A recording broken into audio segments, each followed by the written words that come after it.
It's Barefaced Tara coming at you guys because we're going to make a mineral makeup powder. So this formula specifically comes from MakingCosmetics.com. It combines just 2 different ingredients, MakingCosmetics signature mineral base, along with any of the pre-mixed MakingCosmetic pigment blends. There's honey beige, earth brown, caramel, bare neutral, bare beige, warm beige, and natural buff. So I'm not really sure which one of these pigments will match my skin, but I'm gonna go with bare beige because it just sounds and it looks like it would work for me. And if none of these colors quite suits your skin tone, you can customize them by using like a brown iron oxide, a red mica, iron oxide yellow, or you could just blend your own pigments to create a color that suits your skin tone, but I could see that being extremely hard for a beginner. I've never done it myself. So I think starting with one of these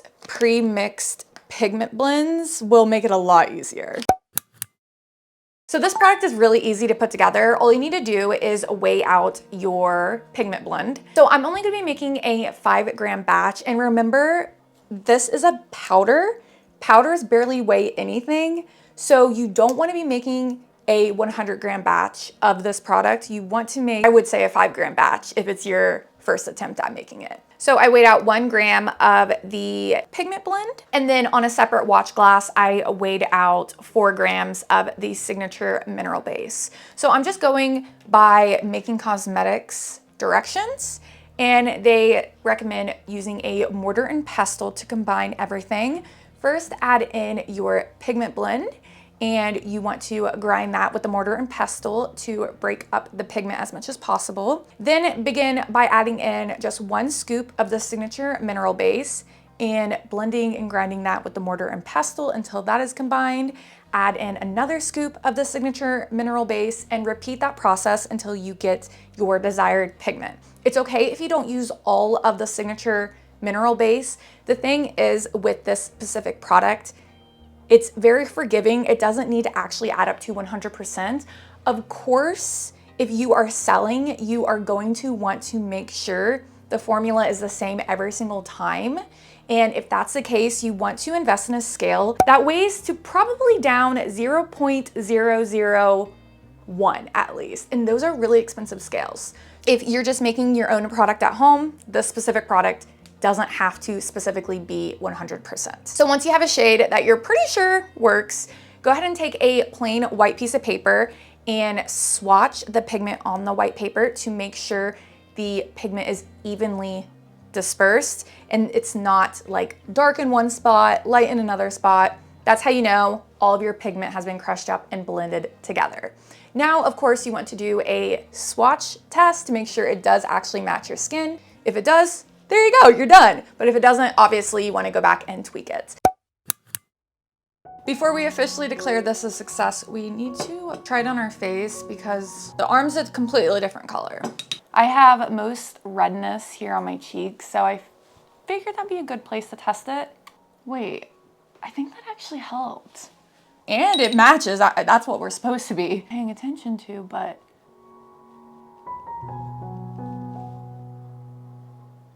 that's a good match. I still need to add an oil to this because it's definitely flying everywhere. That's a good match, okay? We're gonna call it there. 2 different types of packaging I want to experiment with. The first one is just a simple loose powder container. Turn it that way to close off the powder. Turn it this way to get out your desired powder. And then you like turn it back that way, put your brush in. At least that's how I use it. I want to try using this one, but I also want to try out this container. I bought both of these on Amazon. This one is really neat because you can add the powder down in here, and then you have this little netting that works as a barrier, and it just bounces to get the powder, and then bam. So it kind of helps not waste as much powder. I think that's on upside down. No, it's not. I think I'm gonna like this container better, but we'll see. So all I have on at the moment are fake eyelashes, And I have been wearing a respirator for like the past 4 hours. So I have a lot of redness on my nose from the mask and redness on my face, even though I already typically have a lot of redness on my face. So personally, I have really dry skin and I really don't like powdered foundations. Honestly, I'm not even a big fan of liquid foundations. I normally just use a tinted sunscreen along with a concealer, or sometimes I'll just use a concealer along with like a normal sunscreen that's not tinted. So we will have to see how my dry skin handles these products, especially since it's winter right now. So for a base, what I'm going to use is this serum that Kiehl's sent me. It's the Better Sunscreen UV Serum. It's SPF 50+ with collagen peptide. And I actually really like this sunscreen, and it is oil-based. So I'm thinking it should be a good base. I really love the way this sunscreen feels. And I have been reaching for it a lot more this winter. My skin has just been out of control dry. Okay, so first I want to try this packaging for the mineral makeup because this is the one I'm hoping will work. And so far, looks like it's gonna work. You know what? I think I just realized that I have one eyebrow done and the other one is not done.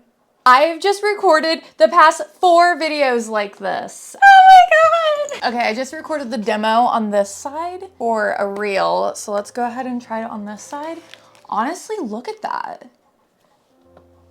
It really did help get rid of the redness. The only issue I'm coming across is I did not put enough product in this, so it's hard to get enough product on the applicator, but here we go.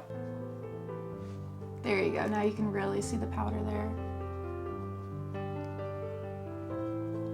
I really like this. This is a lot better than I thought it was going to be. Like I can kind of already feel some dryness right here around my nose area, and that is where I always get the most dryness. I do notice you want to be careful not to add too much product in one spot because it's kind of hard to like spread it. But I wonder if doing the brush method would eliminate that issue. I'm just going to pour a bit of the powder in the cap. And I read on Google that they recommend a flat brush for mineral makeup. Might be a better method to do it. But I want to watch as I do it this time in the mirror. Ooh, you can really see that pigment. Okay. Okay, yeah, it's like once it's in the skin, it's hard. I guess it's kind of spreading. Not bad. I don't hate it. I really don't hate it. I wouldn't say that this completely matches my skin tone. It's almost more of my summer skin tone. It looks better on camera than it does in person though. I feel like it does kind of look pretty porous. Like you can see it in my pores. Maybe if I had a better primer, maybe it would look better, but we're gonna blend this all over and we're gonna see if I can do a full face with the rest of my makeup I make this week. Come back tomorrow and you can see the bronzer that I make. So here we are with the Finish Mineral Makeup Foundation. What do we think? Also keep in mind, I'm really not like an amazing makeup applier. Kind of just throw it on. So I don't know. What do you think? Honestly, it's not bad. I'm gonna keep it on the rest of the day and see what I think. But what I don't like the most is I do really feel like it's harder to spread it all over my face as opposed to liquid foundation, which I think that's kind of an obvious. And then the other thing I don't like about it is I do feel like it like soaks into the pores a little bit more, but you can probably eliminate that with a better primer. And also if you have oily skin, you probably won't deal with that issue as much. Honestly, it's really not making me look too porous on the cheeks as opposed to like around the mouth area. Honestly, I really like the way this looks on camera. It's also making me look a little tanner, so maybe that's why. See you guys tomorrow. Also, don't forget to go over and check out my Patreon where I post 2 exclusive videos every single month. So there is a ton of videos you can go over and binge watch for only $5 a month. Also, if you don't have access to Patreon in your country, you can sign up as a YouTube member instead. If you sign up for the $10 tier on my Patreon, you get a shout out for your small business. I'll have all these brands linked below. Nature'sMagicLLC.com. From Dusk Soapery on Etsy, LloydCandleCompany.com, HB Royal Retreat Store on Etsy, Nature'sFarmGirl.com, Let's Blend LLC, at Stardust Bath and Body, HempyGirl.com, ShopLevi's.com, Owl and Lily over on Etsy, Skin Lounge Co. over on Etsy, BlackPetalBeauty.com, EmbraceBeautyEssentials.com, LegendaryBathandBody.com, AstariApothecary.com, Reviga Cosmetics here on YouTube, XoreBB.com, PardoNaturals.com, NaturalStateSkin.com, TheNatureInUs.ca, NearCatalier.com. Use the code on the screen for 20% off. EarthAndAmberNaturals.com, SharkCityNaturals.com, DayToRelaxProducts.com, CrownedGloryLLC.com, LH Scented Soaps and More.com, JanaeRose.com, Health Nut Beauty on Etsy, VelvetTemptations.com, JourneyRoseBeauty.com, CHRBrands.com, Homestead Life Goods on Etsy, CanelaBathandBody.com, MadhouseMamaSoaps.com, XPO.com, Mystical Morning on Etsy, 7th House and Oak on Etsy, and MyCrownandGlory.com. Thank you so much for you guys' support. Without you guys over on Patreon, I wouldn't be able to do what I do, so thank you so much.